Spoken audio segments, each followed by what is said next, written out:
Welcome back, DIVEBOMB IndyCar Podcast, and the off-season stream of announcements casually winds its way through these November weeks before we head into what looks like a barren spell in December and January. One announcement actually on the day of recording. I don't know about you guys, I could never have seen this one coming. This was pulled right out of the hat. This was one of the shocks of the season. Graham Rahal to stay at Rahal. What a shocker that was.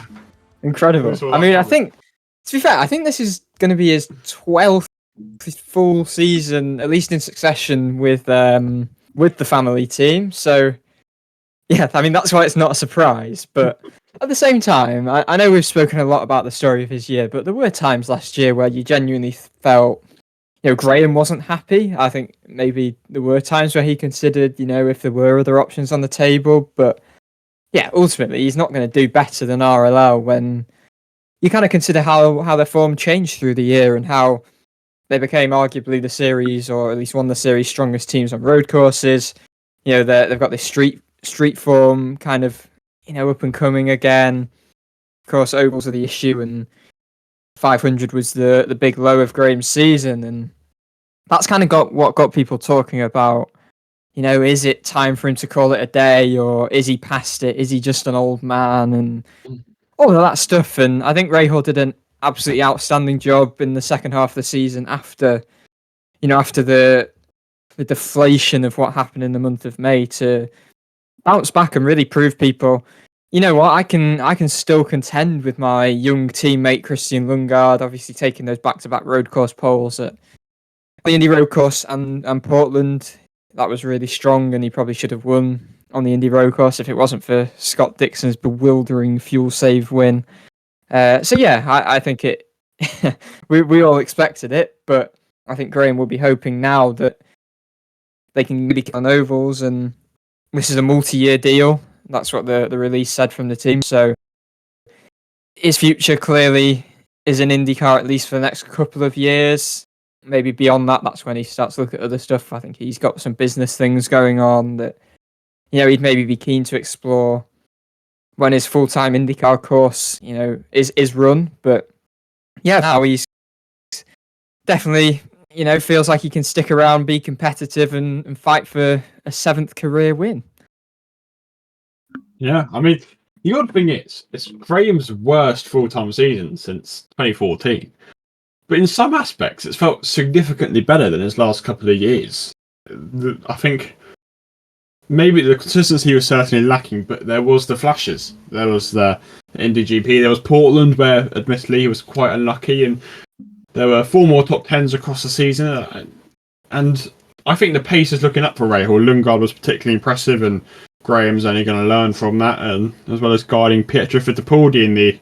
Well, he's already had a bit of an IndyCar career, but guiding him further in his IndyCar career is also going to be pretty significant for him going into the future. I think they are going through a slight rebuild. Overform needs to be worked on. That is more than obvious. But I think the teams, although on paper it's not as encouraging, they're going more in the right direction. I think on road courses, you could argue they were the second fastest team at times. So, I mean, there's no positive move for Graham apart from his own team, so why not stay there? As well, even if he's goes to another team, that's definitely gonna cause some tension, whether they say it or not. But they kind of move away from a family team after so long. On one hand, they're gonna be happy if it gets more opportunities, but on the other hand, it's got to be awkward, kind of competing against your family and your family team. Yeah, I think the point you made, Dan, was quite pertinent, that he finished 15th in the standings. He regressed 4 positions from 2022. However, in a lot of ways, it kind of feels like maybe it's because of how the season began. Obviously, with the Indy 500, it felt like a season of resurgence almost, showing that there's still life in him. He's only 34 years old, which compared to some in the series, you likes of Helio Castroneves, he could have another 15 years in him. I don't think he will have another 15 years in him. I think I just don't sense that's what Graham would maybe want to do. But IndyCar has been 18 or something ridiculous. So. Yeah. This is his, I think, his 18th season. I think he started in, I think it was Champ Car in 2007.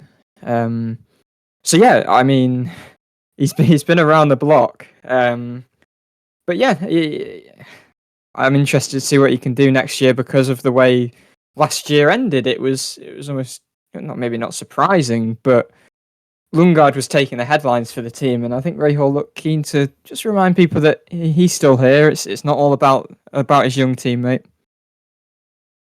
Yeah, kept us fresh in the memory. You know, there were people saying Graham's past his best, and the Indy 500 should be the final straw, but he came back strong. He was not pretty enough. He was very unlucky not to win the race, and obviously Portland kind of fell away from almost through no fault of his own as well.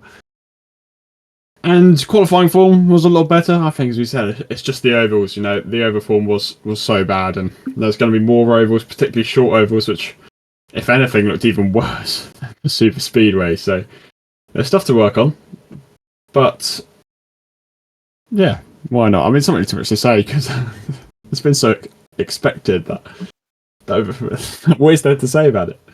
Yeah, I mean, it's quite. We may as well point out. Graham's not bad on ovals. Like, he's been contending for wins at the 500, so he's a guy that the team will be keen to keep hold of as they do look to improve on ovals, along with Fittipaldi, as we mentioned, who in IndyCar and outside of IndyCar has shown he's a solid oval driver. Lundgaard as well, who's been on pace with his teammates on ovals, even if he's not been able to show maybe what he's shown on road courses, just simply because of what he's had at his disposal. So yeah, I think they've got a nice balanced lineup, youth, experience, and drivers that can really sort of drive them forwards in their development. Yeah, I think that looking into next season, their team is a nice team. You got Rahal, who brings in that experience, that maybe a bit more technical guidance, and hopefully a bit more consistency. You've got Lundgaard, who's still young. He's still got the raw pace, but he's kind of building on that experience, similarly to let's say the names of O'Ward are developing, or Kirkwood in some regard. And then you've got Pietro Fittipaldi, he's not inexperienced, but he's coming in as a fairly new driver to the series still.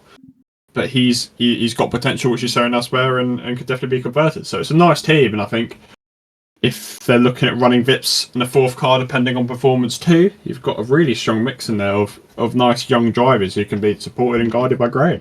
I think it is important to keep that experience head in as well, because Fittipaldi's 26, 25, and Lundgaard was in the speed at about 24. So you do need that experience, I think.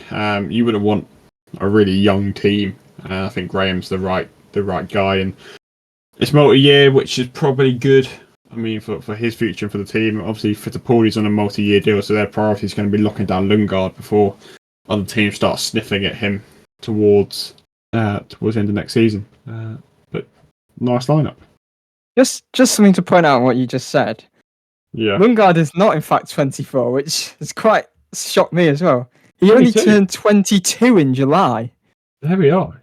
Much younger than I thought. He feels like he's been around for a long time. Not just in IndyCar, just sort of prior to that as well. And I think Fittipaldi's 27, is he? 27. I got completely wrong. I do apologise. So Lundgaard made his IndyCar debut when he was just turned 20. So wow. There we are. But how actually, Pelot won his first title when he was 24, so it's younger. Yeah, Lundgaard's one of those where he feels like he's maybe, to be fair, it's credit to his maturity, but he does not feel like he. I would also have said he was 24 if I was asked. I would probably have said he was 24 because I think Callum Ilot's just turned 25 this week. There we are. Nugget of the podcast. That is. So did he win? So yeah, he won at the age of 21. Pretty impressive. That is very impressive. Not many people have won younger than that. So yeah, well done, Mr. Lundgaard. The most unpredictable news of the season. I think we all agree on that one, particularly of the silly season market. That wasn't as much of a curveball as we were expecting. Right. Other bit of news. Again, linking to driver market. The puzzle pieces are starting to be filled out. Is Andretti, where there's been no official confirmation, but it's kind of been, they're not going to officially confirm it anyway. It's kind of the almost confirmation that They are dropping to 3 cars. So obviously, Herta and Ericsson Herta and Kirkwood stay as they are, with Ericsson coming in, with Grosjean going to Juncos, and Di Francesco still a bit of a question mark in the market. It's a fairly... I think we saw this move coming. I think the recruitment of Simpson at Ganassi obviously freed up an engine there. And I don't think there's any desperate need for Andretti. They've got to sort out their issues, and it's a logical move, I think, for all people there.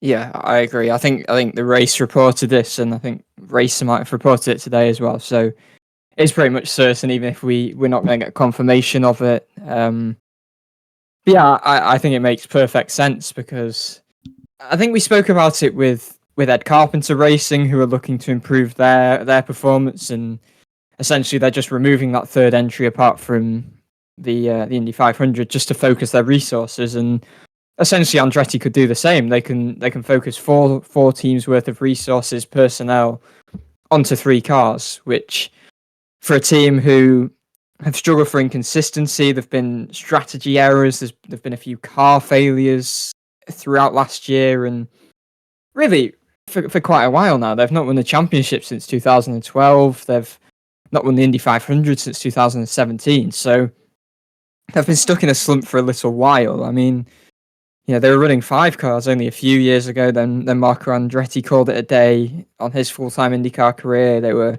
running 4 cars in 2021. It was still disappointing. I think Rossi post-aero screen, didn't produce what Andretti maybe hoped. I think he was 3rd in 2019, then dropped way down to the bottom of the top 10 for 2020. And you look at 2021, Hunter Ray, James Hinchcliffe, they really didn't make any sort of impression. So yeah, Di Francesco came on. You kind of felt that he'd been fast-tracked a little bit. He got podiums, I think, in his first 2 Indy Lights races, and then kind of just ambled a bit to a 5th place finish, which in your rookie year is not bad at all. But I think, that he obviously brought funding, and they wanted for that 29 Steinbrenner program. Di Francesco brought the funding. His performance wasn't there. I think his best finish was 12th across his 2 years. So you kind of then have to ask the question, what is the benefit of running this program if, with Di Francesco outgoing, what would you have done? They need funding. They missed out on the leaders' circle. They've lost DHL. So are you going to bring in a driver who is, for instance, like Stingray Robb, who's inexperienced, unproven? There's just not really any point running that extra car. So I think as they look to really focus on getting consistency across their, let's be frank, 3 main entries, they've got 2 of the series' best young talents, if not the 2 best young talents in the series. They've got Marcus Ericsson, who's also a multiple race winner, Indy 500 winner. Very reliable pair of hands, in contrast to Grosjean, which is another reason why they got rid of Grosjean at the end of the day. He was not showing much consistency. So, yeah, I think all in all, it just makes sense to try and level out the performance across the team rather than have, lightning fast pace, yet rarely ever be able to convert it. I mean, Colton Herta getting 1 podium last year for a driver of his pedigree was damning, really. So yeah, I mean, it worked for Penske. They went to 3 cars for 2022, and look what's happened there. They've got 3 drivers who are very evenly matched, you would say. Obviously, Power finished a little bit adrift this year, but I think this should work out for Andretti. I think it's the right decision. You look at Herta, Andretti's golden boy. 1 podium last year isn't particularly fantastic reading, so it kind of does show maybe the need for it. How many podiums did the team last year? I think they got 5 total, which isn't great. Let's be honest here. They have drivers who are more than capable of getting 5 podiums on an individual basis across the season, and it makes sense to reallocate resources. They have lost a lot of funding, so don't if you don't have that funding to invest, don't invest in an extra car, which was it. Tatiana Calderon was rumoured for a period of time, and I don't think that would have added anything that Di Francesco didn't, as a comparison. So it makes complete sense. I hope Andretti can get back to the form where they were, because it's clear that the last few years they have fallen off well, they've fallen out of the top three. They've always been replaced by Aaron McLaren now, so they have fallen out of that kind of circle. And it's been obvious since the aero screens come in. They've struggled, but hopefully maybe the change of balance in the aero screen coming into 2024, as well as the reallocation of resource into a smaller team who should be a bit more consistent. That's what Ericsson, we kind of praised him for so much, that although he didn't get many headline results, he got consistent results, and match that with Herta's raw speed and Kirkwood's sort of flash out the pan. Those one-off performances which show everyone what he's all about. They can make quite a good lineup into next year, and you sort of what the Andretti we saw in 2019, 2018, where Rossi was genuinely challenging for championships. Yeah, what you said though, what you guys said, I feel like the 4 cars haven't really worked out, and if you drop down to 3, as long as you can get them performing again, then that's kind of all they need. Especially just to kind of, I don't know if it's something to do with funding or anything, but it's just to have more people kind of focusing on the 3 cars to get them up to that position that they are. It would really kind of help them, and I feel like it'd help the confidence in the team as well. Because they used to get all these results, and now they're not getting them. So to get them again, then maybe after this they can go back up to 4 cars, or maybe they'll stick at 3 cars as well afterwards. I think it's since 2004 I read, pretty much apart from maybe the odd occasion, Andretti have run at least 4 cars. So this is a new one, but Penske are a powerhouse, and you don't necessarily need to run hundreds and hundreds of entries. Obviously not literally, but to show that you are a major team. Yeah, obviously Ganassi are doing it. It'll be interesting to see how that works out, whether the Simpson entry will be kind of obviously will be part of the team, but maybe slightly separate, almost like the Andretti 4th entry became in that separate program. So yeah, I mean, I'm intrigued to see how it works out, but I think the signs are from what Penske have done that hopefully it will for them, because at the end of the day you want more drivers competing for wins on a regular basis, and if Andretti can make it so their drivers are in that ballpark with the likes of Palou, the Penskes at times, then great. It'd be great for the series. Yep. Right, little quiz question. This is the off-season content we want to see. So, you've mentioned Andretti run 4 and 5 cars. There have been several occasions they have run 6 cars in one race, believe it or not. So, they did it 3 times in 2020. You two alternate. Who were the 6 drivers? Was Colton Herta in there still or not? Colton Herta was in there in the Steinbrenner program. He was one. Yeah, he was one. Zach Veach, that's the hard one. Racing in 26, now occupied by Herta.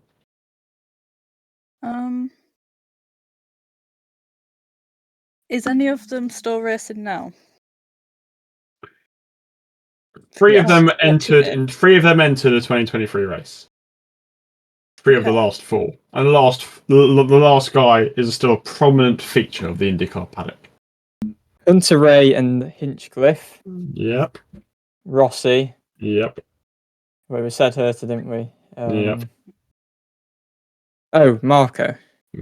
So he ran it in Texas, the road course, and the 500.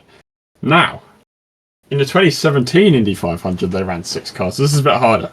So, Archer, I'll let you have a go at this. 6 drivers who Andretti ran a 2017 Indy 500. So that would be Rossi. It would be Hunter Ray. Yes. I'm gonna go. I don't know if Daly. No, he did it in 20 some year. 2019. 2019. So Marco. Yep. See, I'm planning for a piece that you'll be able to read on the DIVEBOMB website about Andretti moving down to 3 cars. I'm trying to remember the names that I've seen. Zach Veach was beyond that. Yeah, he was 2018 was his first season. So 1 year off. Spencer Piggott with Andretti? No. He's another name I saw on there. You see, we as a podcast are, 4 years is the Yeah, I'm most IndyCar 3 or fandom 4, we've yeah. kind of had. So, So- this is a little bit before our time. I'll give us a clue. Um, So, 2 of them raced in 2023. Well, have I got Rossi, Andretti, Hunter Rossi Ray. got Rossi, Andretti, and Hunter Ray. And there were 2 more who raced in 2023. Was Hinch with Andretti at that? No, No. that was The other one- he replaced Weldon, didn't he? The other one made Um, international headlines. The other entry. Oh, was it Alonso? Fernando Alonso in his first Indy 500, where he was running quite well until he retired. Fernando Alonso. So there's 2 more, and these 2 ran in 2023. They ran in 2023. One of them I didn't know raced for Andretti, to be fair. This was his only race for Let's Andretti. go for Sato. Starter was the winner for Andretti. Okay. Because they won that race, of course. They won that, yes. I couldn't have told you to run it, to be fair, but I knew it wasn't Rossi. So So the other one, this was actually his first ever IndyCar race, and I had no idea that this was an Andretti entry. It was partnered with another team, to make clear, but I had no idea this was an Andretti entry. their first IndyCar race. I might need another clue. The entry was split with Michael Shank. Oh, was it Jack Harvey? Jack Harvey. It was. Interesting. There you are. IndyCar fact of the day. Jack Harvey did a 2017 Indy 500 with Andretti. And this, by the way, is a preview for what's to come next week. Yes, it is. So stay tuned. There you are. Little quiz question on the podcast just to warm us up for next week. Right. So that's the news from Andretti. This is usually the segment where we kind of go over the really random news of the week. But I'm not sure there is any this week, is there? There is some. Aaron McLaren have been at Sonoma doing the Velocity Invitational. So Yeah. Lando Norris was there, but also David Malukas, Pato O'Ward, and Tony Kanaan got to drive some of the old McLaren F1 cars. I think Benjamin Pedersen was also there doing some sort of off-road stuff. Pedersen to McLaren? What were we saying? I saw him tweet something about Travis Pastrana. He was there courtesy of Travis Pastrana or something. Okay. But yeah, I think probably the highlight was TK got to drive one of Senna's McLarens, which obviously for him is quite a major thing personally. He had a good relationship with Senna, of course, in the early days of his career. So I think for Brazil as well, is quite a major thing for Brazilian motorsport that TK got to drive that car.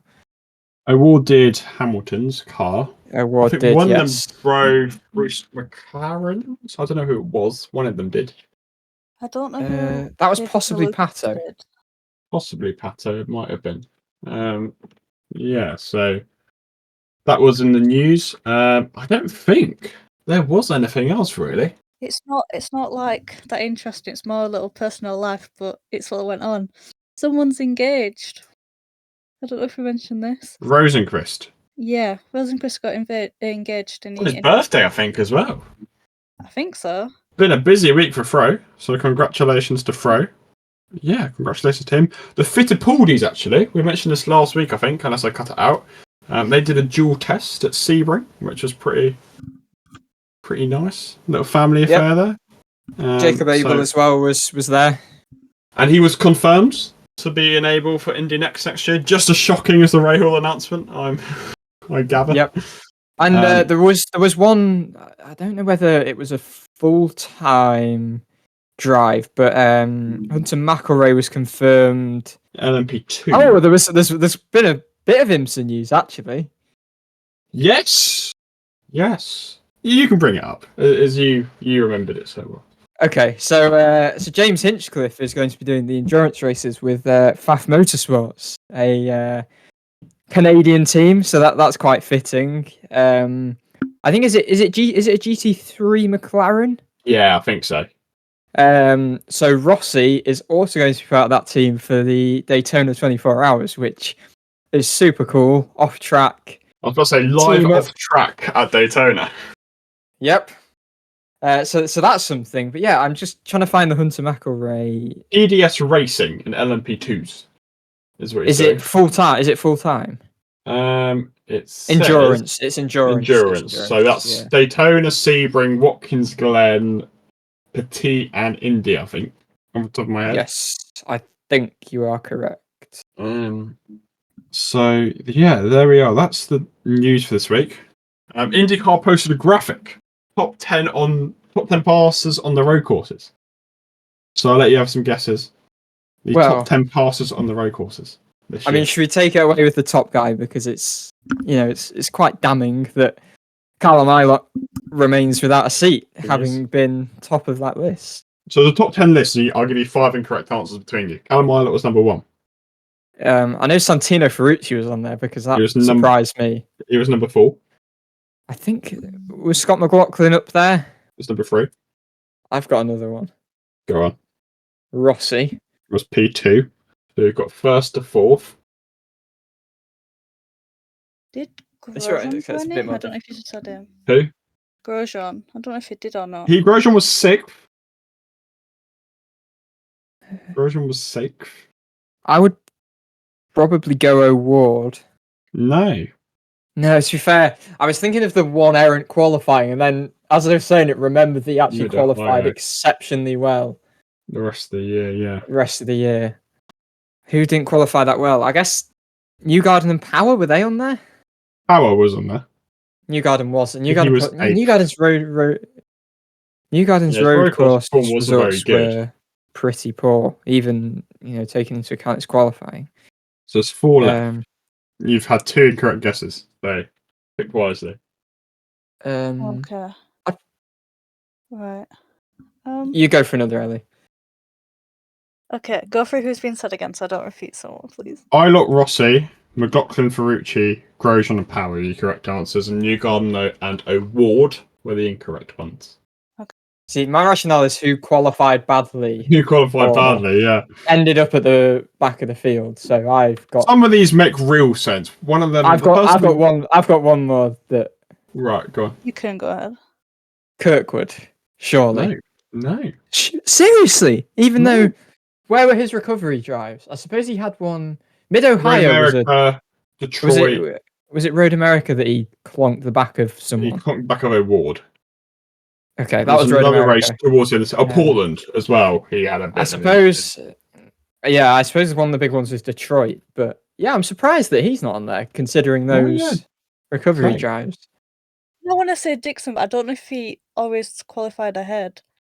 Yeah, he qualified too well, did Dixon. Yeah, don't say that then. That was just more of conversational. I'm going to go as compatriot teammate Marcus Armstrong. No.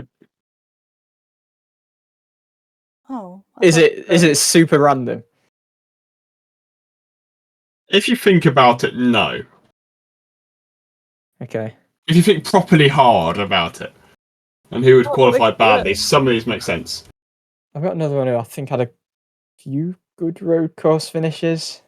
Go on. Malukas. No. No. Wow. Oh. No. Right, I'll put you out your misery. Okay, thank you. Marcus Ericsson was in 5th. Felix Rosenqvist was in 7th. I suppose Fro makes sense. Ericsson makes a bit less sense because I thought he sorted out his qualifying form quite a bit this year. Rinus VK was 9th. Yeah, I was going to say he was going to be one of my next ones. In 10th place was Helio. Interesting. Oh. Which I definitely would have said Helio. I think it does make sense though, because he never really got into the fast 12 at any point, did he? So that's a good point. It does sort but then at the sense. same time, he barely made an impression on the top 10. Yeah, that's very true. Right, one last really off-topic nugget that I want to raise this week, but is of the interest to the viewers. So, unfortunately, the time has now passed, but IndyCar were doing a massive sale on their shop. So let's go. We had a little scroll through the IndyCar shop, and my word, do they sell some interesting merchandise. My favourite being the IndyCar tent. So if you ever want like a tent to put like a, it's like on those tents you have like a market or a what are they called? Like a car Like a boot marquee? sale, something like that. Yeah, like a marquee almost. Yeah. You could buy an IndyCar marquee for the grand prize of $300. How much? So $300 if you wanted an IndyCar Well worth marquee. it. There's also a Firehawk mascot plush hat. Yours for $40. I need to try and find another one, which was the IndyCar. We had Hawaiian straw hat. shirts. We had a With Hawaiian the shirt. straw hat. The straw hat was $20. You can get a Roman Grosjean Man on Fire bucket hat for $20. Oh. Um, If you had a brutal. hand in that. So I definitely designed them, but they actually look like it's definitely the type of thing you'd wear to a festival. Put it that way.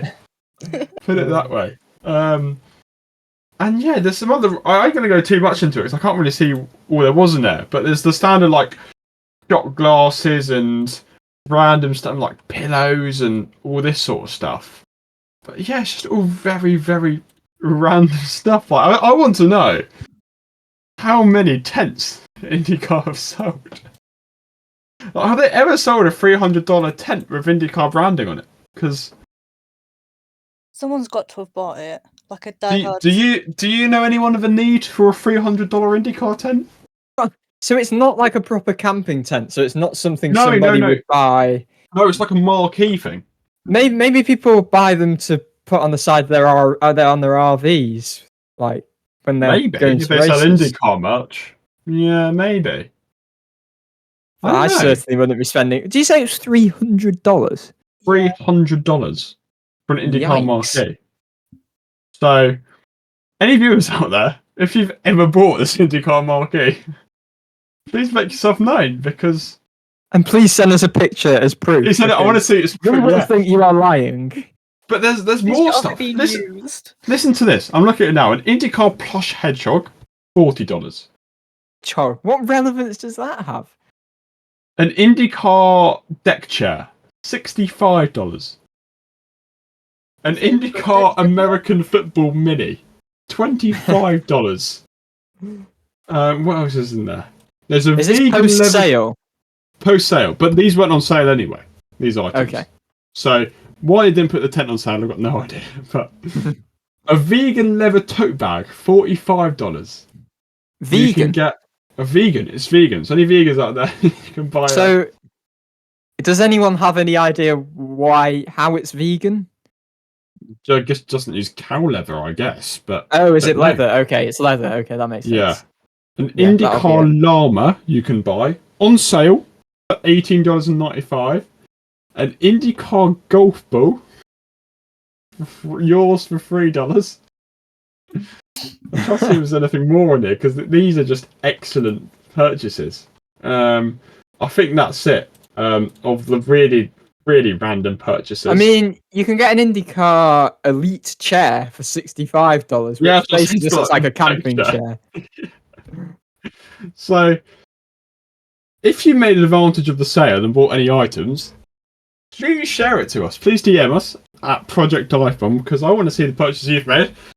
Some members of the podcast may have made some purchases in the last week. I mean, you couldn't miss the $3 or $4 hats. no, yeah, I mean, bargain. the caps for that cheap were Some nice hats. in there for astonishing. cheap. I mean, I think the biggest deal, you got a nice little can cooler for $2, fully branded with a team of merchandise. And when you convert that to pounds, it's pretty much one Yeah. pound, £1.50. So they were selling jerseys, which was $65, and they were knocked down to what, 25 or something. So Yeah. it was a nice sale. So yeah, some random stuff. We might reveal our purchases when the off-season content continues to dry up. We might have to do an on-camera We'll have to episode. on camera revealing all the various The merch haul, we yeah. got. So A shopping haul. there's quite a range in there. But yeah, it's in shipping now as we speak. So by the time next week's episode goes out, we won't be speaking about it next week, but we'll probably have it. So stay tuned, and as the off season drags on, we'll buy some. We'll get some IndyCar merch to show you. You'll see my particular allegiance in clear abundance. So, and And we've got some stuff to reflect the guests on the podcast who've joined us along the way as well. As a nice little thank you for their appearances. So there we are. There's your off-season snippet of the week, and I'm sure there'll be a part 2 to this snippet in a couple of weeks' time when they sell more stuff on the shop. So stay tuned. You won't believe, next week we've actually got something planned. I know we said that last week, but this week we actually do. So please stay tuned, because it's going to be a good episode. So please stay tuned for that one, and then we'll have 2 weeks of off-season to go about. So not only do you get our usual ramblings, we'll get 2 of them. However, the issue is we've got to wait for both Foyt and DCR to wait their lineups, and we've got 4 months till the season starts. So we've got 4 driver announcements in 4 months. So it's going to be a struggle, but we'll get there. So thank you for watching. Thank you for listening. Definitely stay tuned for next week. If you have bought any merch, let us know. We want to see it. So thank you. Thanks for listening. Thanks for watching. We'll see you next week. Have a good one.